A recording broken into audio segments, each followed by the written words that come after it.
Ukraine, ইসরায়েলের মতো অনেক দেশ স্টারলিংক ব্যবহার করে কৌশলগতভাবে গুরুত্বপূর্ণ হয়ে উঠেছে। আর তাই স্টারলিংক কেবল স্যাটেলাইট ইন্টারনেট কানেকশন নয়, স্টারলিংক মানে ক্ষমতা, স্টারলিংক মানে রাজনৈতিক কৌশল। এমনকি অনেক জায়গায় স্টারলিংক যুদ্ধের অস্ত্র। ইউক্রেন, ইসরায়েল ও ভারতের মতো বহু জায়গায় স্টারলিংক ব্যবহার করে এক পক্ষ আরেক পক্ষের ওপর আধিপত্য বিস্তার করছে, এমন বহু উদাহরণ রয়েছে। বাংলাদেশের প্রতিবেশী ভারতের সেভেন সিস্টার্সে বিদ্রোহী গোষ্ঠীগুলো স্টারলিংক ব্যবহার করে ভারতীয় সেনাবাহিনীকে নাস্তানাবুদ করেছে। তাই বাংলাদেশ যখন স্টারলিংক যুগে প্রবেশ করে আনন্দে ভাসছে, তখন সীমানার ওই পারে ভারতীয় কর্তৃপক্ষ ভয়ে কাঁপছে। মাত্র একদিন পর 9 এপ্রিল থেকে বাংলাদেশে স্টারলিংকের পরীক্ষামূলক কার্যক্রম চালু হবে, আর বাণিজ্যিকভাবে সবার জন্য উন্মুক্ত হবে আগস্টে। স্যাটেলাইট ভিত্তিক হওয়ায় স্টারলিংকের মাধ্যমে দেশের প্রত্যন্ত এলাকাতেও পাওয়া যাবে অবিরাম হাই স্পিড ইন্টারনেট। বাংলাদেশ হয়ে উঠবে দক্ষিণ এশিয়ার কানেক্টিভিটি হাব। নতুন বিনিয়োগ ও উদ্যোগ তৈরি হবে, কর্মসংস্থান বাড়বে, বাড়বে অর্থনৈতিক প্রবৃদ্ধিও। তবে স্টারলিংকের যে বৈশিষ্ট্যটি এখন পর্যন্ত খুব কমই আলোচিত হচ্ছে, তা হলো স্টারলিংক শুধুমাত্র হাই স্পিড ইন্টারনেট নয়, এটি এখন বিশ্ব রাজনীতিরও বড় হাতিয়ার। যেমন ইউক্রেন, রাশিয়ার আগ্রাসনের সময় ইউক্রেন সেনাবাহিনীর মধ্যে যোগাযোগ অব্যাহত রাখার মাধ্যম স্টারলিংক। যুদ্ধক্ষেত্রে এটি তাদের কৌশলগত অস্ত্র, তাই শক্তিতে অনেক দুর্বল হয়েও রাশিয়ার মতো পরাক্রমশালী দেশকে 3.5 বছর ধরে ঠেকিয়ে রেখেছে। ইসরায়েলও স্টারলিংক ব্যবহার করেছে। বিশেষ বিশেষ সংঘাতে স্টারলিংকের মাধ্যমেই কৌশলগত সাফল্য লাভ করে তারা। ভারতীয় সেনাবাহিনীর সাথে যুদ্ধে মণিপুর, আসাম সহ সেভেন সিস্টার্সের বিদ্রোহী গোষ্ঠীগুলো স্টারলিংক ব্যবহার করেছে। মণিপুরে বিদ্রোহীদের অভিযানের মুখে মুখ্যমন্ত্রী পর্যন্ত বাড়ি ছেড়ে পালাতে বাধ্য হন।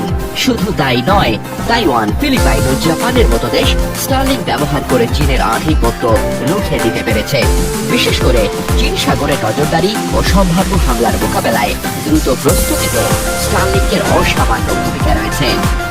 দেখা যাচ্ছে প্রতিবেশী বড় দেশের বিরুদ্ধে ছোট দেশগুলো স্টারলিংক ব্যবহার করে নিজেদের শক্তি ও সামর্থ্য অনেক বাড়াতে পেরেছে। তাই স্টারলিংক শুধু একটি প্রযুক্তি নয়, এটি যুদ্ধ ও কূটনীতির গোপন খেলোয়াড়, যা অনেক দেশের ঘুম হারাম করে দিয়েছে। ঘুম হারামের তালিকায় সবার আগে রয়েছে ভারতের নাম। বাংলাদেশ স্টারলিংক নেওয়ায় ভারতের কপালে ভাঁজ পড়েছে। ডক্টর ইউনূসের ক্ষমতা গ্রহণের পর থেকেই ভারত সরকার স্টারলিংক সম্পর্কে অনেক অভিযোগ করেছে। সবচেয়ে বড় অভিযোগ, যাদের হাতে স্টারলিংক রয়েছে তাদের সাথে ভারতীয় সেনাবাহিনী পেরে উঠছে না। এখানেই শেষ নয়, স্টারলিংক বাংলাদেশকে বেশ কিছু কৌশলগত সুবিধা দিতে পারে, যা আসলেই ভারতের জন্য চিন্তার বিষয়। প্রথমত, ডিজিটাল স্বাধীনতা। জুলাই অভ্যুত্থানে গণতন্ত্রের মুক্তি এসেছে, কিন্তু ডিজিটাল বাংলাদেশ এখনো ভারতের ওপর অনেকখানি নির্ভরশীল। ভারতের মধ্য দিয়ে চলা সাবমেরিন কেবল ছাড়াই সরাসরি গ্লোবাল নেটওয়ার্কে সংযোগের মাধ্যম স্টারলিংক। এর ফলে ডিজিটালি ভারতের কাছ থেকে মুক্তি পাবে বাংলাদেশ। দ্বিতীয়ত, বাংলাদেশ সেনাবাহিনী ও পুলিশের যোগাযোগ নেটওয়ার্ক। স্টারলিংক এনক্রিপ্টেড যোগাযোগের নিশ্চয়তা দেওয়ায় বাংলাদেশ সেনাবাহিনী ও পুলিশ নির্বিঘ্নে গোপন যোগাযোগ করতে পারবে। এর ফলে দেশের ভেতরে থাকা অপরাধী ধরাও সহজ হবে। অন্যদিকে বিদেশি শক্তির হাত থেকে দেশের তথ্য থাকবে নিরাপদ। তৃতীয়ত, বিচ্ছিন্ন চর, পাহাড়ি এলাকা, দ্বীপ, গহীন অরণ্য বা সাগর সবখানেই হাই স্পিড ইন্টারনেট পৌঁছে যাবে। বন্যা, ঘূর্ণিঝড়, ভূমিকম্পে যোগাযোগ ব্যবস্থা কখনো ভেঙে পড়বে না।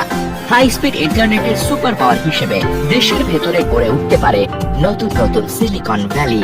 একই সাথে নেপাল, ভুটান, মিয়ানমার, এমনকি ভারতের সেভেন সিস্টার্সেও ইন্টারনেট সেবা দিতে পারে বাংলাদেশ। বাংলাদেশ ছোট একটি দেশ, কিন্তু 18 কোটি মানুষের স্বপ্ন অনেক বড়। দেশি বিদেশি শক্তি যারাই বাংলাদেশকে এতদিন পিছিয়ে রেখেছিল, তাদেরকে টেক্কা দিয়ে এগিয়ে যাওয়ার এখনই সময়। স্টারলিংকের মাধ্যমে, হাই স্পিড ইন্টারনেটের মাধ্যমে অর্থনৈতিক উন্নয়নের পাশাপাশি ভূরাজনৈতিক ও কৌশলগত খেলায় দক্ষিণ এশিয়ার নেতৃত্ব দিতে বাংলাদেশ আজ প্রস্তুত।